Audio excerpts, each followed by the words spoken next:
Alright, what is up everyone? My name is John and I'm from Portable Church. Today we are going to be starting a new series called Tech Talk.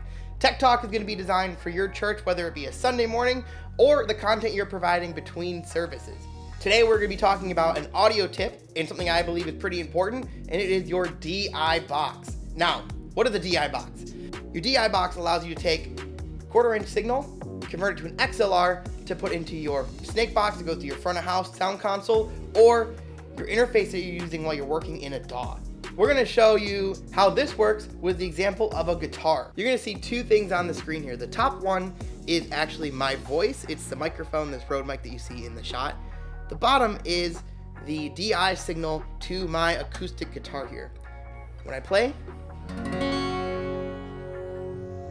you should see that signal right there. That signal is only coming through because it's plugged into the quarter-inch of the input of the DI box and then the XLR to the interface. But it's really important though, because if I did not have that, I would have to be relying on the microphone picking up whatever I am. Here, for example, is the microphone sound just live in the room.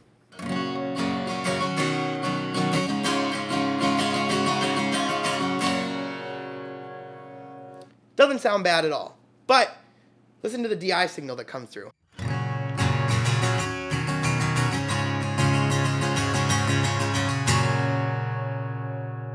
It's a little more crisp, and it actually gives me more control to edit the EQ, the sound, make sure it's appropriately leveled and mixed. All right, there you have it, simple enough.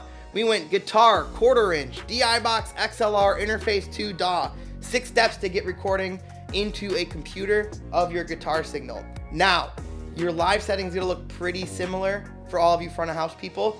Guitar, quarter-inch, DI box, XLR. These are where the steps change. Digital snake to front of house console, or XLR to front of house console. Depending on what your setup looks like, it could look a little different. But that is the quickest way to explain what a DI box does, so you can have that handy and ready to go for your Sunday experience. All right, one more thing for the live production people. If you only have one DI box, you only need one DI box, I strongly recommend picking up the second one. And I say that because if something goes down, like let's say your keyboard player's DI box, because they only have quarter-inch on their keyboard, or their guitar player's DI box goes down, you want to have a solid backup to keep that flow going. I strongly recommend the Radial DI. They've never failed me. They've always held up great in live settings, whether it be touring, a Sunday morning, or even honestly when I'm recording in my home studio. All right, thank you so much for watching this video. Make sure you like and subscribe to our channel. Hit the bell for more notifications, for more tech talks. Leave a comment letting us know what kind of things you would like to know about, whether it be content creating or for your live productions. In the meantime, follow our Instagram, Facebook, Twitter. Until then, we'll see you soon.